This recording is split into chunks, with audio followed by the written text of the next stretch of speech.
안녕하십니까.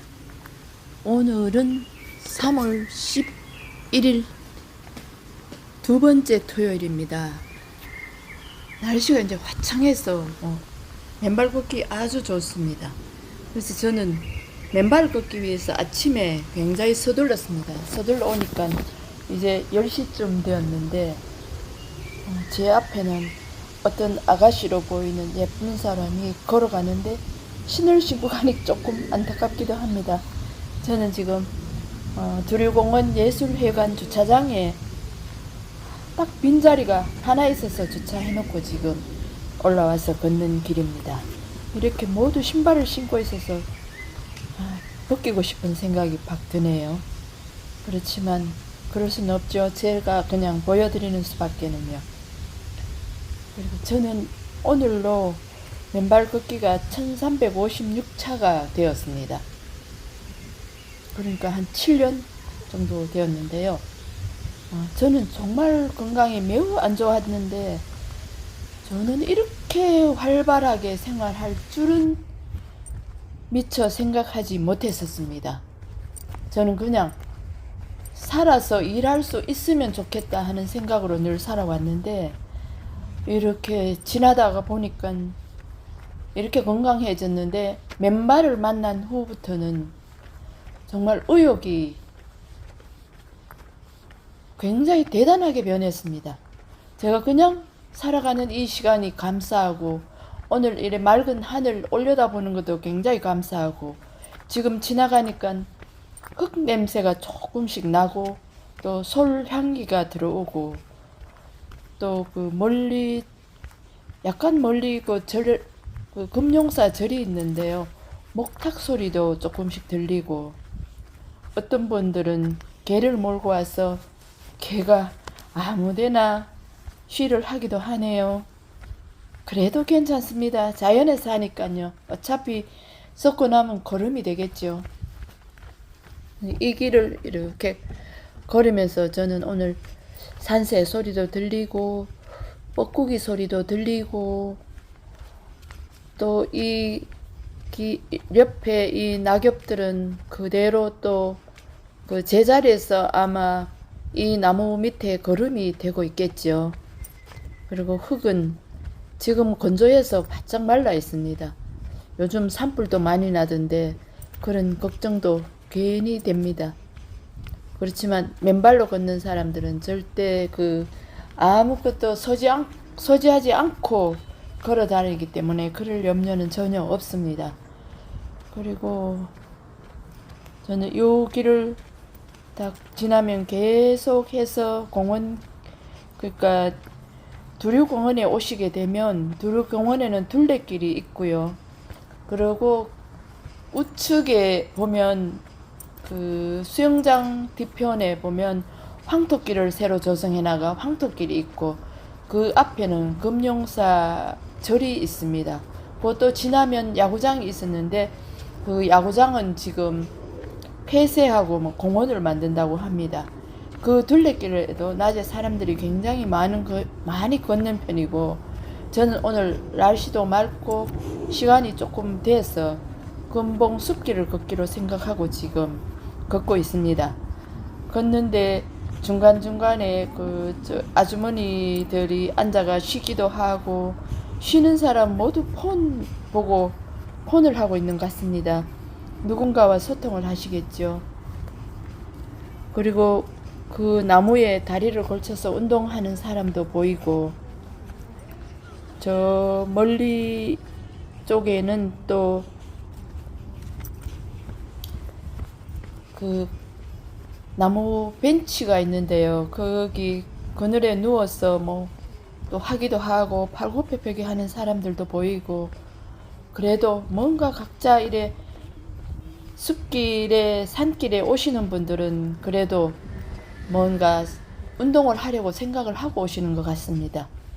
그래서 이 길을 쭉 가다 보니까 옆에 어떤 분들은 간식을 사오셔가 같이 드시면서 담소를 나누는 분도 계시고 또 저 멀리 어떤 분은 노래 연습을 하시는 것 같습니다. 그런 분도 계시고 오늘은 색소폰은 부는 분이 안 계시는 것 같고요. 저는 그래서 이 길을 쭉 걸으면서 오늘은 시 한 수도 한번 외워보고, 저의 그 동시 쓰는 그 어떤 동시를 쓸까? 발에도 눈이 있다면 그 발 밑에, 땅 밑에 그 멀리 멀리 쭉 가면 아마 미국도 있을 것 같고, 알래스카도, 독일도, 동유럽도 연결이 되어가지고 소통을 할 수 있을 것 같은 그런 착각마저 들었습니다. 그래서 발에도 눈이 있으면 좋을까, 귀가 있으면 좋을까, 안 그러면 말을 할 수 있는 입이 있다면 무슨 말을 할까, 이렇게 생각하다가 또다시 쭉 걸으면서 나무 저 표피는 겹겹이 쌓여가지고 무슨 생각을 하고 있을까. 겹겹이 그 나이타 속에는 그 비바람도 겪었을 것이고, 눈보라도 지났을 것이고, 사람들이 지나면서 하는 그 얘기 소리도 들었을 것이고, 무궁무진하게 많은 걸 간직하고 있겠다는 생각을 하면서 걸었습니다. 그래도 고맙게도 길이 옆에 조금이라도 난간이 있으면 위험하다고 이 줄을 쳐서 잡고 올라갈 수도 있고, 또 그 부직포도 조금 미끄럽게 비가 오거나 이럴 때 미끄러운 길은 부직포를 놓아두고, 어떤 데는 또 그 나무로 만들어서 데코도 해놓고, 참 애를 많이 써놨는데 저는 그냥 걷고 있습니다. 그래도 저는 이렇게 걷고 자연을 훼손하지 않고 아무것도 흘리지 않았습니다. 그리고 오늘 이 길에는 아무도 사람들이 흘려놓지를 않았네요. 참 다행한 일이죠. 그리고 이 길이 조금만 더 있으면 연녹생 그 나무의 잎들이 파랗게 나올 때는 장관입니다. 황홀하기까지 합니다. 그리고 그러다가 또 조금 지나면 이 길 쪽에는 벚꽃들이 많이 있어가 꽃이 하르르 하르르 이렇게 뛰어내려가지고 내 머리에도 내 발에도 내 어깨 위에도 내릴 때는 얼마나 행복한지 모릅니다. 그럴 때는 누군가를 불러가 같이 걷고 싶어집니다. 그런 길이 바로 이 금봉숲길인데요. 가도 이 가을에는 단풍 있고, 봄에는 또 새싹이 돋고, 또 조금 있으면 꽃들도 갖가지 꽃들이 야생화도 있고요, 많이 있고, 여기 또 수성이 아니네, 성당 못에 되는 그 물이 낙동강에서 올라온다고 하는데, 그 물이 올라올 때는 산 중간으로 해서 물길이 쫙 나갈 때는 정말 이 숲길에도 이렇게 멋진 시냇물이 있나 싶은 날도 가끔 있습니다. 그런 날은 바로 성당 못에 물이 들어가는 날입니다. 그리고 중간중간에 보면 그 생태를 보호하기 위해서 보호막도 쳐놓고, 그 여러 가지 그 야생화하고 생태 식물들을 소개해 놓은 것도 있고요. 또 가끔씩은 유치원이나 그런 데서 와서 숲 체험 공부도 하기도 하고, 숲 해설사가 다니면서 설명도 해주기도 하고, 이런 곳입니다. 이렇게 좋은 곳을 오늘 소개합니다. 여러분들도 꼭 시간 나시면 이 금봉숲길을 4개에 오셔서 즐기시길 바랍니다. 그리고 또 똑바로 올라가면 금봉산 정상길이 있는데 그 길도 굉장히 아름다운데, 다음에 제가 시간이 되면 금봉산 정상길을 한번 올리도록 하겠습니다.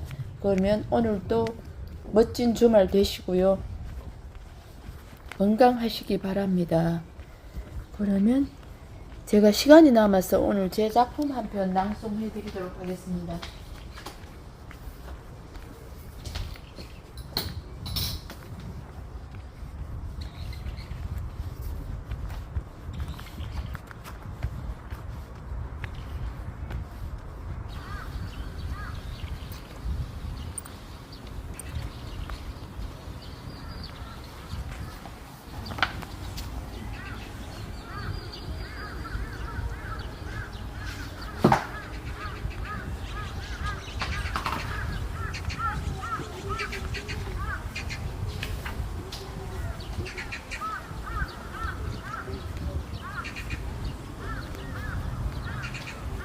김혜연 제작품 통곡과 은총 사이 한 편을 한번 낭송해 보도록 하겠습니다. 5월 중순 어느 날 새벽 일찍 일어나게 되었다.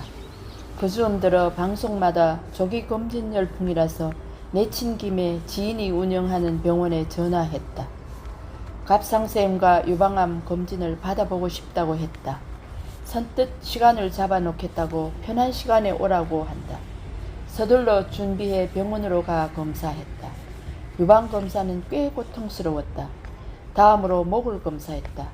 유방은 치밀 유방으로 검사할 때 아팠지만 괜찮았고 갑상샘은 조직 검사를 해야겠다고 한다. 바짝 긴장되었다. 며칠 후 병원으로부터 연락이 왔다. 내방해 달라는 것이다. 심상치 않았지만 애써 태연한 척 집을 나섰다. 남편은 벌써 얼굴에 근심이 서려 있다. 병원에 도착해 차례가 되어 들어가니 갑상샘에 악성 종양이 보인다는 소견과 함께 수술 날을 잡는 것이 좋겠다고 한다. 이제 건강은 다 회복되었다고 간신히 마음을 놓고 있었는데 또다시 수술해야 한다니 어이가 없었다. 가슴 속엔 통곡만이 필요한 듯 숨이 멎는 것 같았다. 중앙로를 거쳐 명동로를 따라 집으로 돌아오는데 시간이 얼마나 지났는지 익숙한 골목이 눈앞에 있었다.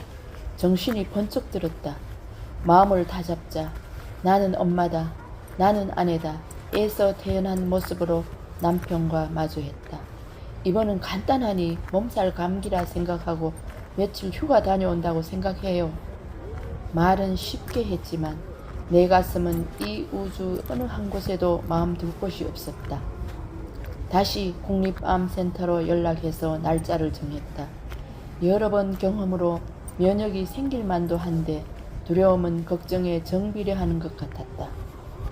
지난번에는 더 큰 수술도 얼떨결에 다 해냈고 회복도 했다. 지금 이 작은 수술은 그저 짧은 여행 한번 다녀온다 생각하자.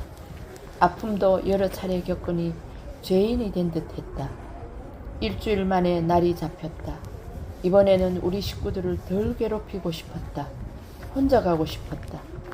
집을 비워야 해서 시부모님께는 간단한 수술이라 혼자 다녀오겠다고 말씀드렸다. 집을 떠나 식구들이 없는 곳에서 실컷 통곡이라도 한번 하고 나면 속이 후련할 것 같았다. 결혼과 더불어 식구도 많았지만 부부가 함께 일을 하다 보니 남몰래 한번 실컷 울어보고 싶을 때 울 자리가 없었다. 6월 초입에 아들과 함께 집을 나섰다. 복학생인 아들이 엄마를 보호하겠다고 나선 터였다. 아들과 둘이서 하는 열차 여행은 처음이다. 옆자리에서 아들이 엄마 많이 걱정되세요 한다. 아니, 아들과 오랜만에 여행하니 기분이 들뜬 것 같아 하고 대답했다. 거짓이기도 하고 진심이기도 한 내 마음이었다. 병원에 도착해서도 아들은 세심하게 엄마를 배려했다. 마음은 든든했지만 이런 이유로 보호자를 만들고 싶지는 않았다. 아무리 혼자 가겠다고 해도 통하지 않을 것 같아 응하긴 했지만 수술 전야에 병원에서 하는 각서까지는 시키고 싶지 않았다. 고민에 고민을 거듭했다.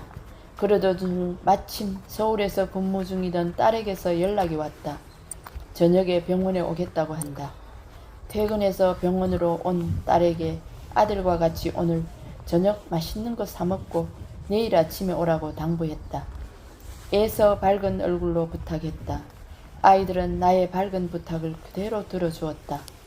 밤이 되자 병실로 연락이 왔다.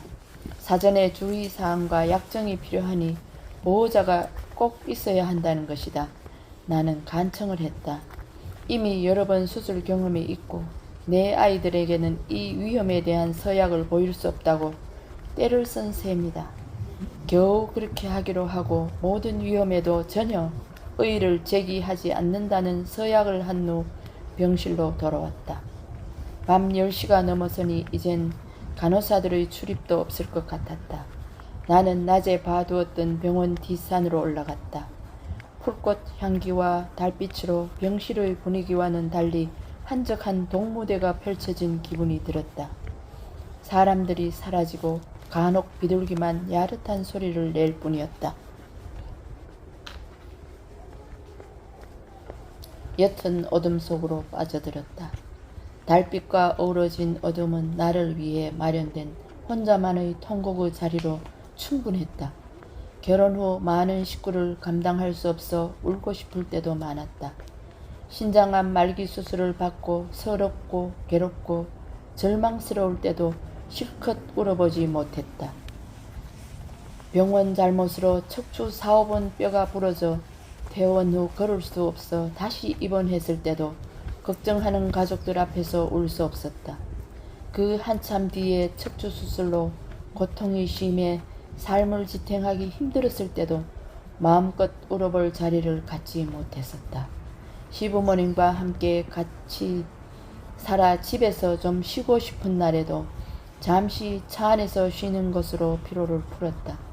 나의 알량한 자존심이었는지는 알 수 없다. 그 누구에도 아픈 모습을 보이고 싶지 않았다. 그래서인지 내 주변 사람들은 내가 수술만 하고 나면 산뜻하게 회복된다고 한다. 나는 울고 또 울었다. 꺼이꺼이 멈춰지지 않았다. 몇 시간이 지났는지 사방이 지죽은 듯 조용했다. 두려운 생각과 함께 한기가 온몸을 휘감는 듯 현기증이 났다. 하늘을 쳐다봤다. 달빛과 수은등만이 외롭고 쓸쓸한 내 마음을 아는 듯 포근하게 느껴졌다. 왠지 속이 시원해졌고 뻥 뚫어진 기분이 들었다. 화장실에 들려서 얼굴을 대충 씻고 거울을 봤다. 나를 보고 웃어도 본다. 마음이 한결 편해졌다. 병실로 돌아오니 다른 환자들은 잠이 들었는지 간간히 숨소리만 들린다. 나도 잠을 청해본다. 내일 첫 번째가 내 수술 차례다. 그러나 밤새도록 잠은 오지 않고 이런저런 생각들로 밤을 꼬박 보냈다. 이른 새벽이 되니 수술 준비팀이 왔다. 나는 이름과 병명, 나이 등이 적혀있는 팔찌를 끼고 수술실로 향했다. 아들과 딸이 헐레벌떡 도착했다. 나를 바라보며 아들과 딸은 애써 웃으며 엄마 파이팅 파이팅 하고 외친다. 잠시 후 적막한 수술대에 양 팔과 다리를 고정하는 듯 했다. 취한 듯 눈을 감았다. 마취 상태에서 나는 교황님을 만났다. 요한 바오로 2세 교황님을 영국에 있는 큰 성당에서 만났다. 교황님은 손수 나오셔서 앞줄 세 줄은 우리 교포들이라고 소개해 주셨다. 그리고 교황님이 집전하시는 미사를 마쳤다. 마치자마자 교황님이 다시 나에게로 오셨다. 이번에는 계단으로 올라가자고 하셨다. 그곳에는 청년 성가대가 있었다. 거기에서도 나를 소개해 주셨다. 그리고는 곧 파티가 있다는 안내방송이 들리는데 그곳에는 가지 않았다. 나는 밖으로 나왔다. 교황님과 함께 걸어 나오는 것은 수백 년은 된 듯 보이는 수목원 같기도 하고 경이로운 풍경이었다. 고목들 사이사이로 너무나 아름다운 이름 모를 수많은 꽃이 환호하는 그 꽃길을 나는 교황님께 꼭 이름을 묻고 대답하면서 끝없이 긴 거리를 걸었다. 마치 천국 같다고 생각하면서 행복한 기분으로 걸어 나오고 있었다. 그때 누군가 내 이름을 부르는 소리가 희미하게 들렸다. 취한 듯 잠에서 깨어나니 벽시계는 10시 반을 향하고 있었다. 하얀 벽과 수술기기들이 눈에 들어왔다. 수술 받는 동안에 나는 꿈을 꾼 것이었다. 수술 후 예상외로 회복도 빠르고 기분도 좋았다.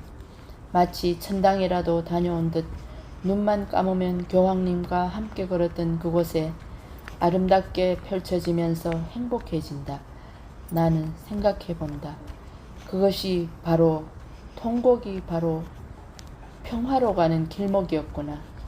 이런 것이 바로 은총이었구나. 감사합니다. 오늘도 주말 잘 보내시고 행복하시기 바랍니다. 고맙습니다.